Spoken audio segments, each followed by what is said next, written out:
est avec nous chaque soir pour décrypter les mouvements de la planète marché. Louis Defel, c'est à nos côtés ce soir, directeur général et directeur de la gestion de Gay-Lussac Gestion. Bonsoir Louis. Bonsoir Grégoire. Merci d'être là. Merci à Julien Nebenzal d'être avec nous également. Bonsoir Julien. Bonsoir Grégoire. Vous êtes administrateur d'Advise et Nuno Texera à nos côtés également. Bonsoir Nuno. Bonsoir Vous êtes Grégoire. membre du comité d'investissement Cross Asset de Natixis IM International. La performance des marchés est trop concentrée.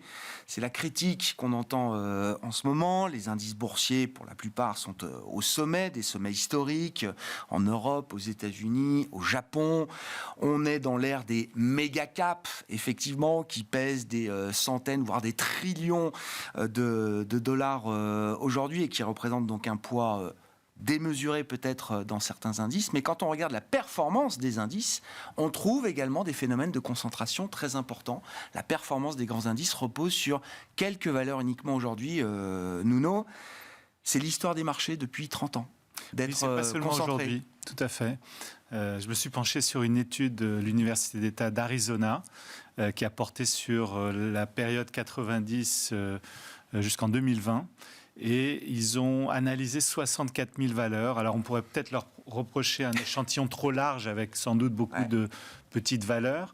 Il n'en reste pas moins que seulement 2,4% de ces 64 000 valeurs expliquent la totalité de la hausse. Alors, c'est 2,4% pardon, pour les États-Unis. Ouais. C'est même moins pour l'Europe. Dans un cas, 75 trillions de capitalisation boursière créée et dans l'autre, un peu plus de 30 trillions. Donc, cette concentration sur un petit nombre de valeurs qui explique l'essentiel de la hausse, c'est déjà un phénomène qu'on a constaté depuis des décennies. Depuis 30 ans, il y a eu 75 trillions de création de valeur sur le marché américain et à peine 2% des valeurs cotées ont permis cette création de valeur. Tout à fait. Quel enseignement on en tire pour 2024 et au-delà ? C'est-à-dire qu'il faut être attentif à ces phénomènes de concentration, de performance, de poids dans les indices. Ça implique une gestion du risque, mais il faut faire avec. Il faut faire avec. C'est vrai qu'il y a un peu du winner takes all. Les investisseurs sont rassurés par la visibilité, la croissance, la rentabilité d'un certain nombre de grandes valeurs. Après, ça n'empêche pas qu'ils puissent redescendre sur Terre. On l'a vu pour les 7 magnifiques cette année avec un Tesla qui est quand même en assez forte baisse, Apple également. Donc, il y a quand même des mécanismes d'autocorrection. Et puis, pour rappeler le cas d'NVIDIA, évidemment que tout le monde regarde, le gros de la performance depuis 2020-2021, c'est fait vraiment sur les résultats, alors que les multiples de capitalisation ont assez sensiblement baissé. Et c'est une valeur qui se paye un peu au-dessus de la moyenne du marché, autour de 28-30 fois les résultats, ce qui, compte tenu du niveau de rentabilité, du niveau de croissance de l'activité, du chiffre d'affaires, semble pas absolument choquant. Que vous inspire cette statistique, Julien ? Voilà, à peine quelques pourcents des valeurs cotées expliquent la totalité de la création de valeur sur longue période. C'est normal, c'est naturel. C'est ainsi que fonctionnent les marchés, les indices boursiers aujourd'hui ? Alors, je ne connaissais pas cette étude. Elle ne me surprend pas beaucoup parce que les indices, premier indice véritable, Dow Jones, créé 1892, 94, quelque chose comme ça, dans le but, par ses fondateurs, de refléter l'économie, au sens où l'information, je les cite, escomptée par les cours de bourse, représente l'économie dans un horizon de temps supérieur de 6 mois. Voilà, c'est 6 mois plus tard. Ce qu'on voit aujourd'hui, c'est ce qui se passera en termes de valeur dans 6 mois. Il n'y a pas d'autres projets à ce moment-là, donc on ne peut pas attendre des indices, a priori, autre chose que leur premier projet. Si après, on en fait des références de gestion, c'est le choix qui a été fait par l'industrie financière. Mais au départ, l'indice, c'est ça, son projet. C'est pour essayer d'y voir un peu clair sur l'état de l'économie à l'époque américaine, qui elle-même escompte des informations. Après, le reflet les ETF progressent irrévocablement.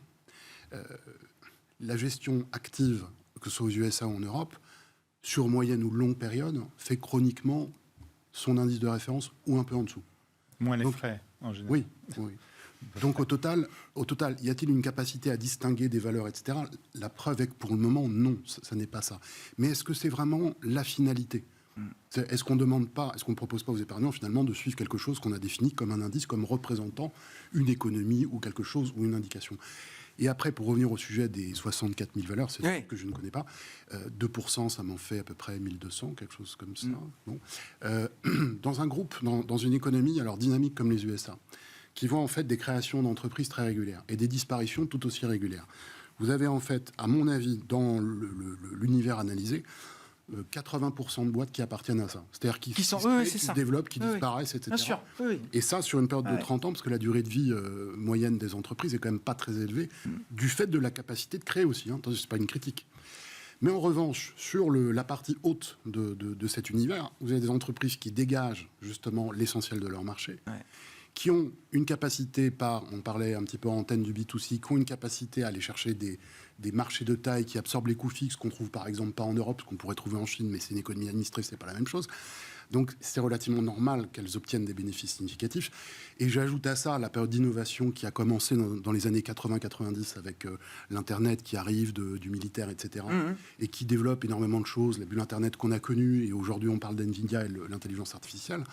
Et donc, on est sur des entreprises qui clairement définissent l'économie actuelle et l'avenir économique. Alors que ce petit groupe d'entreprises représente une grosse partie de la performance, ne me choque pas.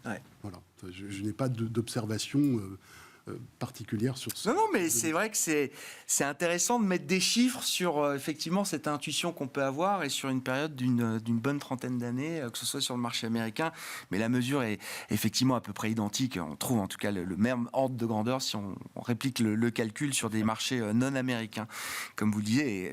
Et même la performance est encore plus concentrée autour d'un petit groupe de sociétés en dehors des États-Unis. La création de valeur a été plus de 2 fois supérieure aux États-Unis par rapport à l'Europe. C'est ça qu'il faut sans doute regretter. Sur ce phénomène de concentration indicielle dont on a déjà discuté de multiples fois, Louis, et puis la situation actuelle des marchés, hein, effectivement, là c'est maintenant, Nvidia représente jusqu'à quasiment 30% de la performance du S&P 500 depuis le 1er janvier. Ouais, moi j'ai une autre stat qui va un peu dans ce sens-là, c'est que depuis le 1er janvier 2022, 86% de la hausse a été fait par les méga caps. Donc soit les 7 magnifiques aux États-Unis, soit les granola, vous savez l'acronyme pour les 10 anciennes méga caps qu'avait fait Goldman Sachs.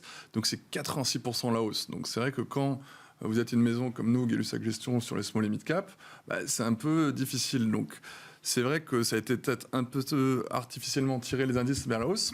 Mais la seule bonne nouvelle, c'est que j'ai l'impression que là, le marché il est tiré petit à petit par les autres valeurs. Quand on regarde le S&P Equal Weight, donc on équipondère les 500 valeurs du S&P, il est revenu lui-même au plus haut. Donc c'est plutôt assez positif. Et c'est vrai que je crois que vous l'avez déjà dit, la stat une fois sur votre plateau, c'est que à chaque fois que le S&P est revenu, a fait des plus hauts, alors que les indices small cap étaient toujours en bear market, que ce soit aux États-Unis ou en Europe. Normalement, si on suit ce qui s'est passé dans le passé, les small caps devraient suivre ce rallye. Donc c'est vrai que ça fait 2-3 ans, elles ont monté. Les bénéfices par action vont reprendre. Donc on peut espérer que le reste de la cote devrait aider à continuer la bonne performance boursière.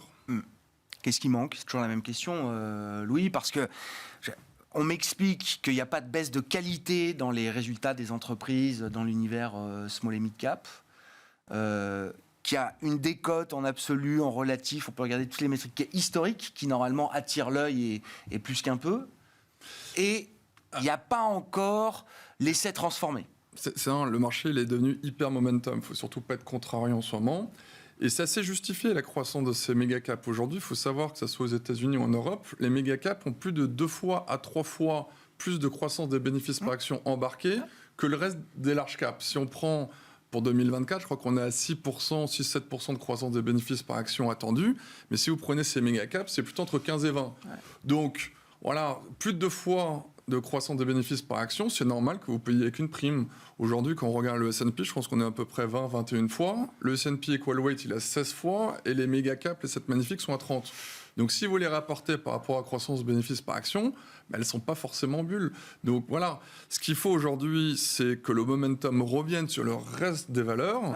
Et on peut espérer, il y a une étude de notre ancienne maison mère, Raymond James, qui disait que à partir que le point bas des bénéfices par action des small caps aux États-Unis était le T4. Et normalement, à partir du T4, il y a une accélération de la croissance des bénéfices par action aux États-Unis, si vous prenez le Russell 2000 ou le S&P 600. Et à l'inverse, les 7 magnifiques ont fait leur plus haut de croissance de bénéfices par action. Je crois que c'était plus 70% sur le 4e trimestre. Ça va continuer, mais ça va décélérer. Donc vous avez T1, T2, T3, T4, ça va décélérer sur ces 7 magnifiques. Et au même moment, vous avez tout le reste, les small caps, qui vont réaccélérer.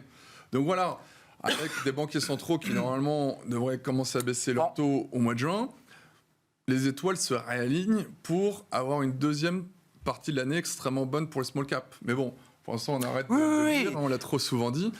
Oui, puis je crois que le marché voudra des évidences de ça, effectivement, mais... Et c'est la même chose en Europe, puisque je vous rappelle qu'il y a quasiment un peu plus de 2 ans, quand il y a eu la crise russe, tout le monde disait c'est la fin du monde, on va rentrer en récession. Et donc c'est vrai que les large caps ont coupé depuis 1 an les carnets de commandes. Donc c'est vrai que les small caps, ça fait déjà 9 mois, même quasiment, bientôt 4 trimestres de suite, que les bénéfices par action ont été révisés à la baisse. Donc là, à partir du T1, on va arriver à des effets de base beaucoup plus faciles sur la classe d'actifs, à des niveaux de valorisation extrêmement faibles. Donc, toutes choses égales par ailleurs, normalement, vous avez une classe d'actifs qui offre 2 fois plus de croissance organique, de croissance de bénéfices par action que les large caps, avec une valorisation qui est 20 ou 30% inférieure. Donc voilà, c'est QFD, comme on dit. Ah ouais. Est-ce que c'est un vrai risque de ne pas avoir de small et mid cap là, en 2024 non. Oui, je pense que dans le courant de l'année, c'est clair qu'il faudra revenir. Je pense que le signal clair de la baisse des taux sera un peu le déclencheur. Je pense que... Il y a une corrélation très forte. Oui, il me semble qu'il y a une corrélation forte et que cette visibilité aussi sur les bilans, parce que c'est vrai que les small caps, on s'interroge toujours sur leur capacité à se refinancer dans de bonnes conditions. Elles ont moins de sources de financement, c'est un peu plus compliqué. Et du coup, je pense que ça devrait être un signal important. Les spécialistes me disent, alors, pour les valeurs de qualité, la qualité n'a pas baissé.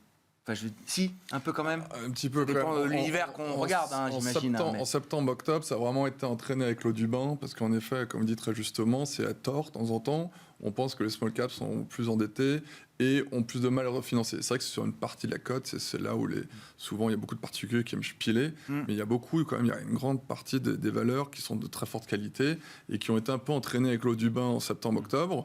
Et c'est vrai, quand Jérôme Powell a dit au mois de fin octobre, décembre, non, un peu avant, c'était en novembre, vous vous rappelez, quand les taux ont touché 5%, c'est bon. Bah là, les valeurs qui avaient été un peu injustement sanctionnées, elles sont reparties très fort sur le mois de novembre-décembre. C'était bien reparti en début d'année. Et c'est vrai qu'il y a eu le chiffre de l'inflation aux États-Unis qui est venu rebattre les cartes. Le rétropédalage des banquiers centraux a un peu pénalisé à court terme les small caps, mais je pense que la direction, elle est claire. Dans le courant de l'année, on reverra cette tendance à la baisse des taux. Donc, et ça veut dire... pour aller un peu contre le sens de votre étude, mais il y a des moments quand même où la diversification paye, c'est-à-dire en termes de performance. Est-ce que 2024 doit être une année avec le schéma de se dire que toute la performance ne pourra pas reposer sur 3 valeurs américaines? Oui, non. Normalement, on va avoir effectivement un rattrapage d'un certain nombre de valeurs, mais il faudra que ce soit des valeurs qui offrent elles-mêmes quand même de la visibilité, de la qualité et de la croissance.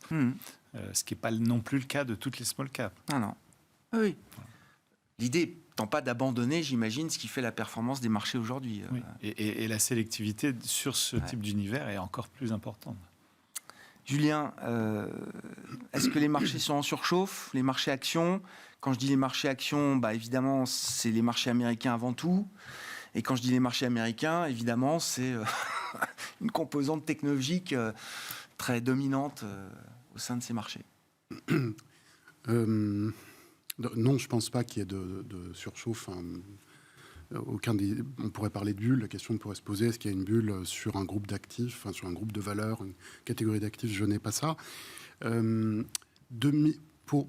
mes travaux sur la partie économique, 2016, c'est le début d'un cycle de Juglar. Je rappelle, Juglar, c'est un cycle de 7 à 11 ans, qui a été observé avant même l'action des banques centrales, puisqu'il a fait sa découverte en 1864. Et les vraies actions des banques centrales commencent un peu après aux États-Unis, après la guerre de sécession. Évidemment, on se dynamise au XXe siècle avec surtout l'arrivée de Greenspan. C'est un cycle qui doit se décomposer normalement en ce qu'on appelle 3 cycles de 3 ans et demi, cycle dit de Kitchin, 2016-2019. Je vous donne les points bas de la bourse, comme ça c'est plus facile pour les gens, même si le point bas de l'économie est 6 mois plus tard, ce que je disais tout à l'heure. 2016-2019, 2022. Voilà. Donc ça nous emmène dans 3 ans, dans 4 ans à peu près, à partir du plus bas de 2022. Ce qui veut dire que nous sommes dans la phase ascendante de ce cycle de Kitchin, qui est lui-même le dernier élément du cycle global de Juglar. Voilà. Après, donc, ce qui doit se passer depuis fin 2022, c'est une amélioration des conditions économiques. C'était un exposé que j'ai souvent soutenu.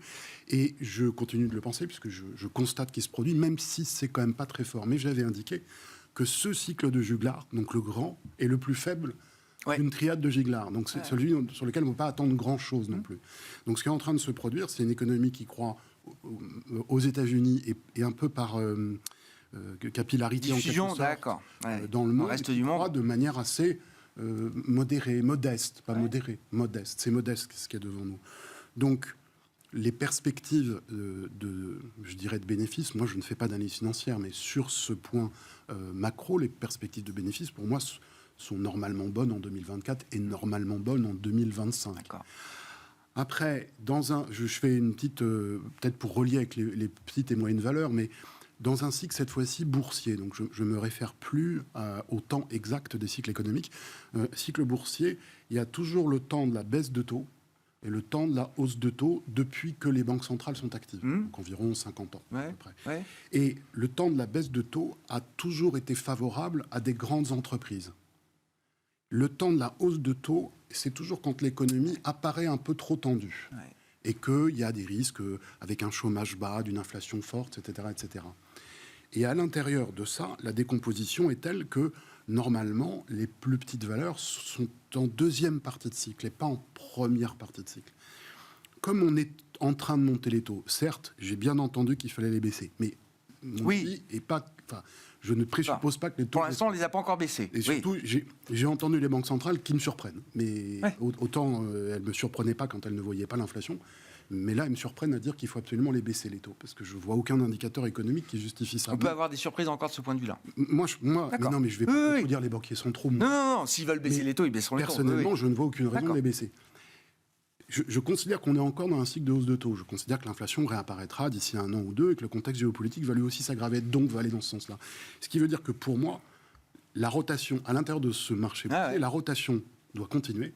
Et je ne vois pas pourquoi les petites ou moyennes valeurs ne profiteraient pas de cette rotation, puisque ça appartiendra à ce moment du cycle. Donc on va repartir, le marché va repartir pour un tour de les taux élevés pour longtemps et peut-être même des taux un peu plus élevés encore pour plus longtemps. J'ai envie de dire oui, mais ça ne sert pas à grand-chose que je dis ça, parce qu'aujourd'hui, il y a un tel consensus autour... il y a eu une frénésie en décembre... Je ne sais pas, j'entends des gens à Wall Street qui disent il n'y aura pas de baisse de taux cette année de la Fed. Je parle du dernier trimestre de 2023, où on anticipait 6 ou 9 baisses de taux. Je voyais ça, je tombais de ma chaise. Tout le monde. Je ne vois pas pourquoi ce serait comme ça. Donc, je le dis benoîtement, simplement, non, je ne pense pas qu'il y ait matière à baisse de taux. Il n'y aura pas 10 baisses de taux cette année. Et je ne comprends pas qu'il y en ait, sauf pour des raisons politiques ou des raisons, alors je dirais, de politique monétaire, de fine-tuning. De calibrage, de recalibrage. Ah oui, on ne parle pas de baisse de taux pour raccommoder l'économie. Pas du tout. Non, pas du tout. Les seules baisses de taux qui sont signalées par les banquiers centraux, c'est bien dans le cadre d'une recalibration de la politique monétaire, pas du tout d'un besoin d'accommodation des économies. Ça, c'est surtout vrai aux États-Unis, parce que c'est vrai que la croissance américaine n'a fait que d'être révisée à la hausse. Rappelez-vous, au début de l'année dernière, on pensait que la croissance US allait faire 1%.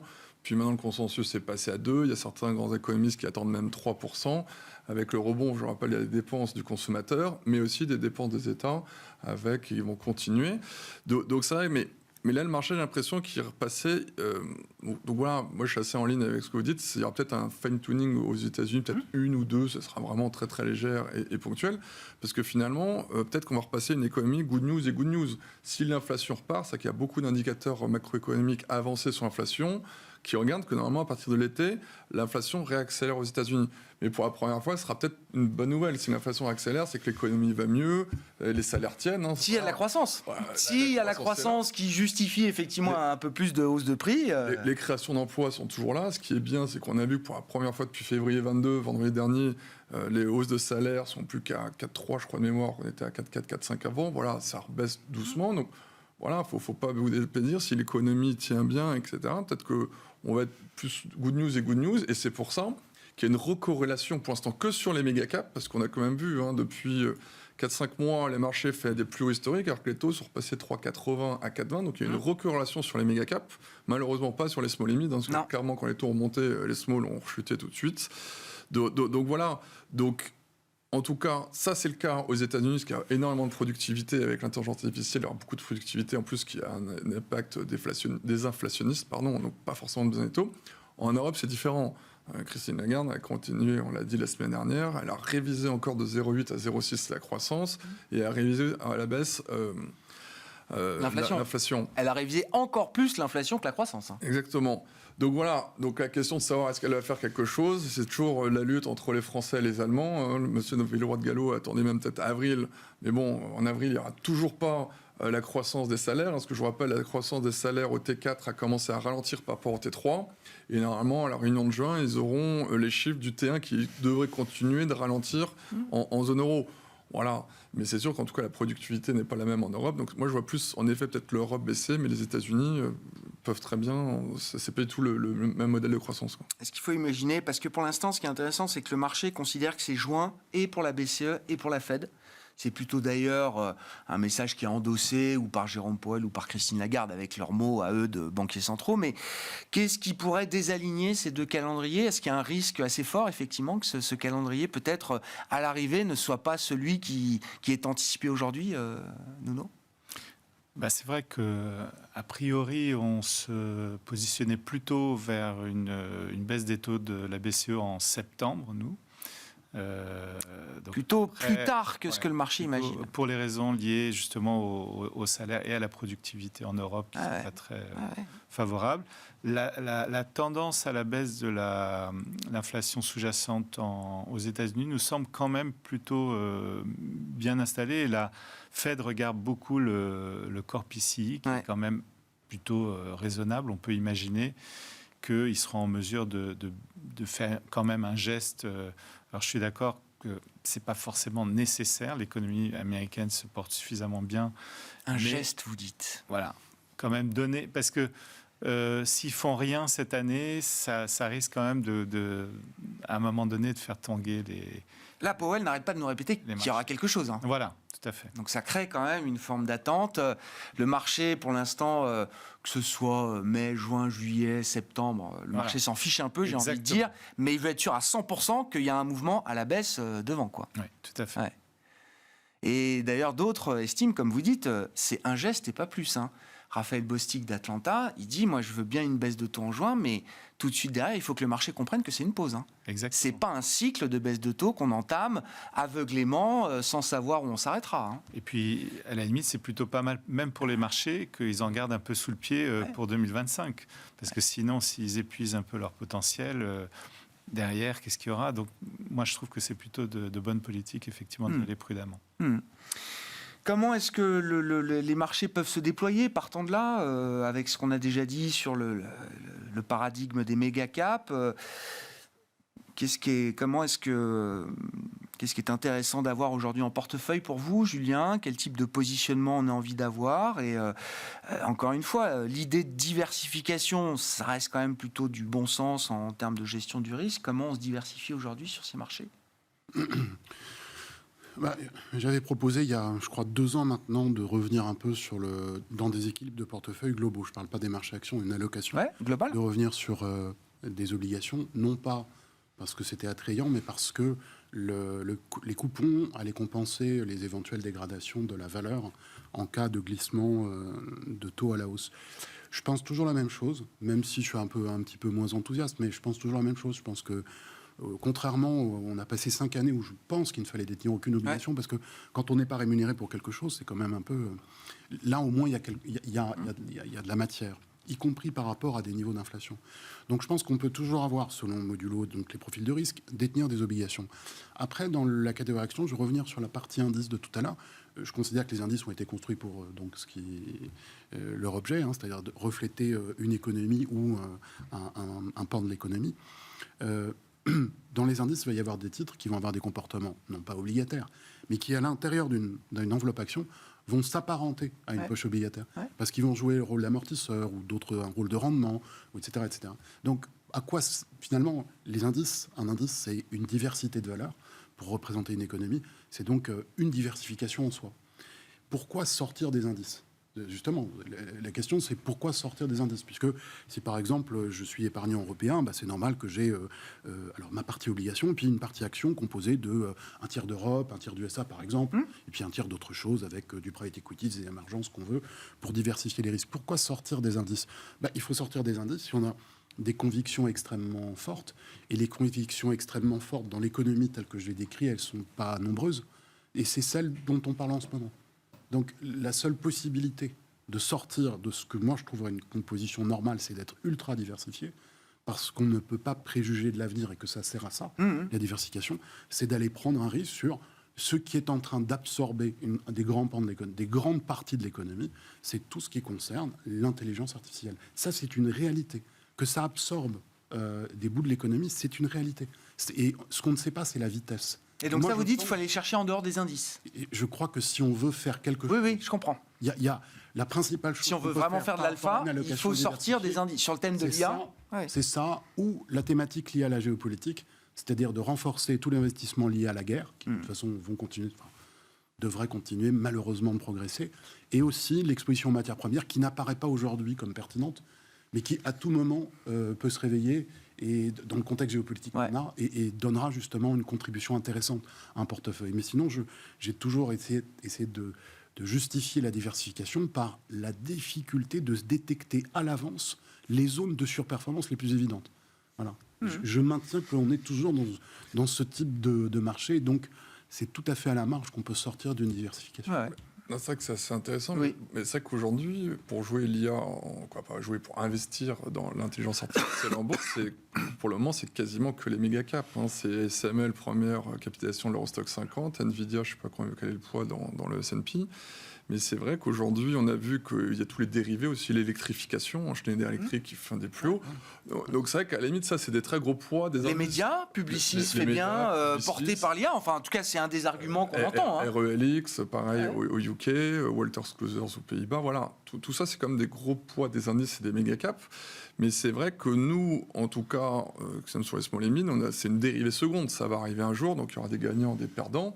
Mais clairement, on attend que ça arrive, parce qu'il y a quand même beaucoup de sociétés qui vont gagner en productivité, qui vont gagner en marge. Donc la question de savoir si est-ce qu'ils vont le redistribuer leurs salariés ou ça sera les actionnaires, ce sera un peu un débat. Mais pour l'instant, c'est trop tôt. Donc c'est vrai que pour l'instant, c'est vraiment les méga caps qui prennent tout. Et nous, on a vraiment hâte de voir cette dérivée seconde arriver chez nous, quoi. Et la diffusion peut aller assez vite dans des entreprises de taille intermédiaire. Est-ce qu'on peut imaginer que, je sais pas, des nouveaux process, des outils puissent être déployés assez rapidement avec une adhésion quand même du groupe, de l'entreprise, de tout le monde pour générer ces gains de productivité dont on parle? En tout cas, la plupart des sociétés que l'on voit, notamment les ESN ou même les sociétés de conseil comme Wavestone, nous disent que ça va aller beaucoup plus vite que les anciennes technologies comme le cloud. Le cloud, ça a mis plus de 10 ans avant d'arriver, que les gens changent, etc. Mais là, dedans, ça va aller hyper vite. Tout le monde, maintenant, fait des nouvelles offres. Ça va arriver. La question, c'est de savoir quand. Mais en tout cas, j'ai l'impression que personne ne veut le louper. Tout le monde va être dedans.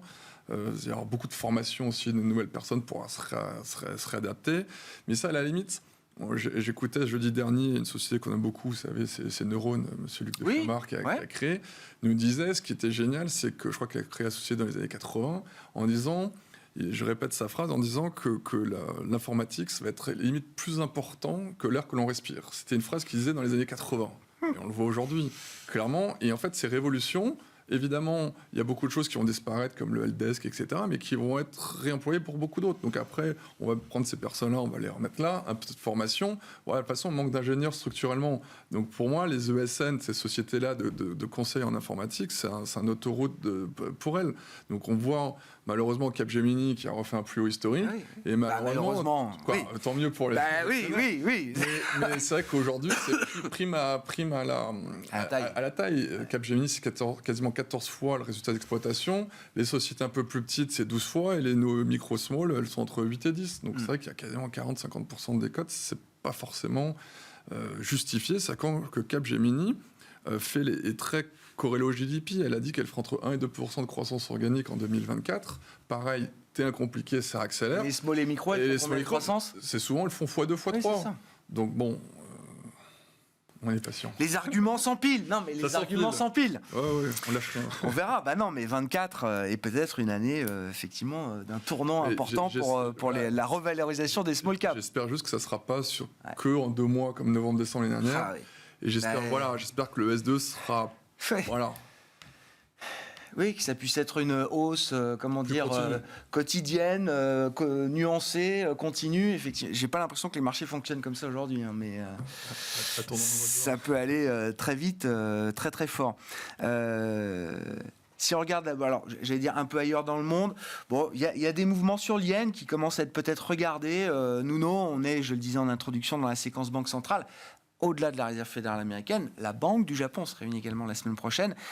Bon, tout le monde attend ce moment où la Banque du Japon sortirait des taux négatifs. Je crois que les taux directeurs sont à moins 10 BP, je crois, aujourd'hui au Japon. Bon, est-ce que le moment est proche ?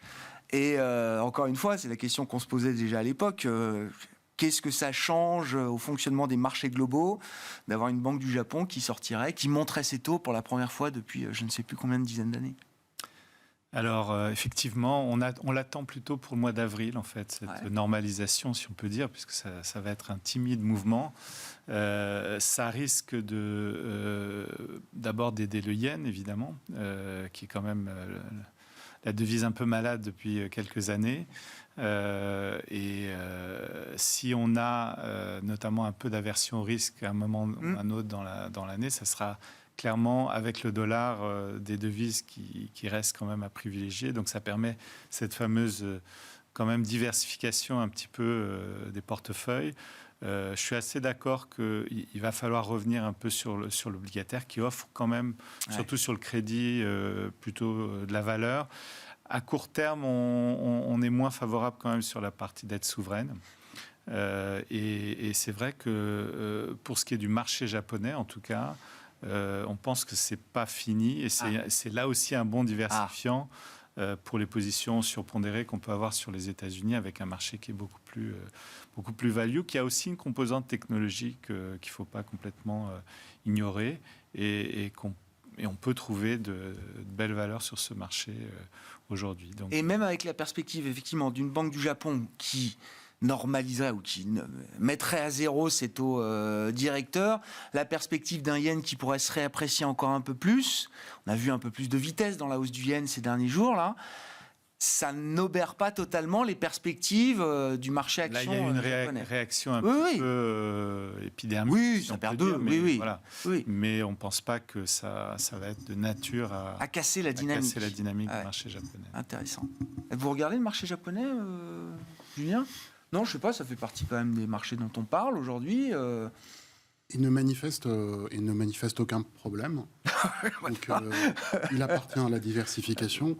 Et pour la conséquence, pour la partie du yen, je pense que le mouvement de la Banque centrale... Alors là, je vais sortir un tout petit peu de mon domaine d'économie comportementale, encore que, mais je pense que la Banque centrale du Japon ne pouvait pas...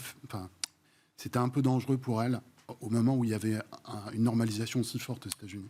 C'est dangereux pour elle et pour les Américains, pour tout le monde. Je crois qu'ils... Là-dessus, qu'est-ce qui était dangereux de dire que de commencer à modifier, eux, leur politique monétaire.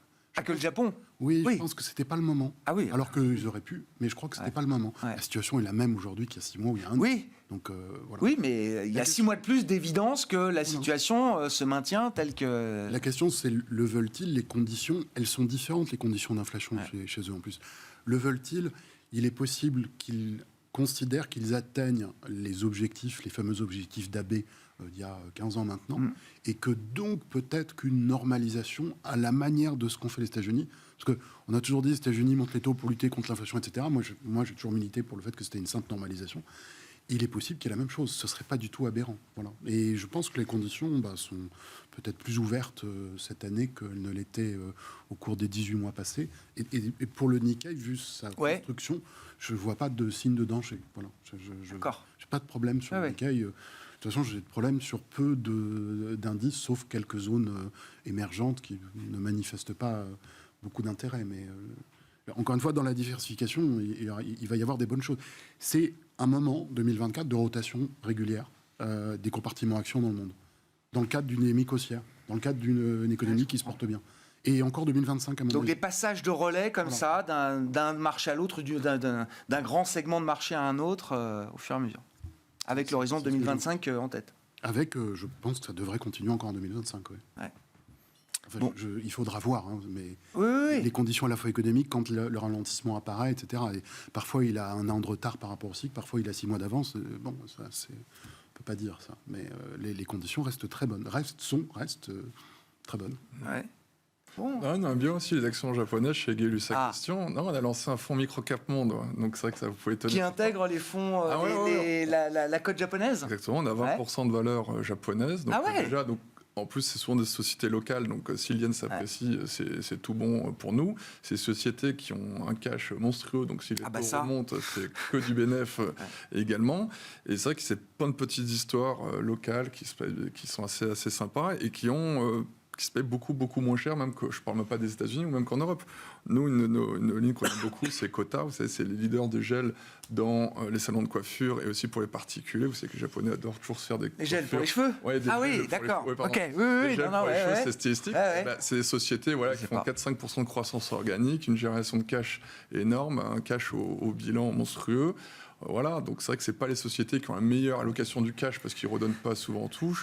Mais voilà, il y a beaucoup. Mais on beaucoup redécouvre de choses. ce marché. Vous êtes d'accord? Dans ce fonds micro cap monde, 20% de Japon, c'est beaucoup. Ça nous a clairement aidé à la performance l'année dernière. Ça continue en ce début d'année. Mais on a eu le même phénomène sur les small cap japonaises. Elles ont très nettement sous-performé les large caps, quoi. Oui. Donc, elles ont bien performé en absolu, mais elles ont encore un rattrapage énorme. Donc, c'est vrai que clairement, il y a un très très gros potentiel sur les valeurs japonaises, même si on a dit hier, elles ont un petit peu souffert dedans, mais on n'est pas du tout inquiet dessus.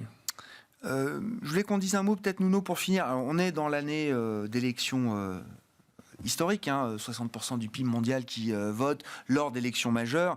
Il y aura les élections européennes devant nous, mais il y a eu des élections législatives ce week-end au Portugal, avec un résultat effectivement qui montre le remplacement du gouvernement de gauche par sans doute un gouvernement de droite, centre-droit, mais minoritaire. Avec effectivement une forte progression de l'extrême droite qui doit multiplier par 4, je crois, son nombre de sièges par rapport aux élections précédentes. Voilà. Un commentaire sur ce résultat et puis redire d'un mot quand même la performance économique du Portugal depuis 10 ans qui est quand même spectaculaire. Et est-ce que ce genre de résultat politique qui peut jeter une forme d'incertitude sur la capacité à gouverner avec une majorité, est-ce que ça peut entamer le momentum économique dont bénéficie le Portugal depuis 10 ans maintenant? Alors d'abord, le parti d'extrême droite qui a été propulsé à la 3e position, avec plus de 18% des voix. Chega, ça veut dire AC. Donc il a été élu notamment sur son discours anticorruption, puisque la corruption avait touché historiquement à la fois le centre-droit et puis le centre-gauche, avec pour le gouvernement actuel, effectivement, une sanction qui est assez forte. Le Costa est tombé à cause de ces affaires de corruption qui entouraient. Pour autant, alors c'est vrai que l'économie a beaucoup rebondi après de grandes difficultés, avec une aide de la Troïka qui est quand même venue entraîner un certain nombre de réformes qui ont été assez structurelles et des coupes assez sombres dans le budget de l'État. Le programme du parti de centre-droit est plutôt dans une logique de réduction des impôts, qui effectivement sont assez élevés, notamment pour l'impôt sur le revenu. Donc on peut espérer quand même que ça amène une forme de dynamisation. En tout cas,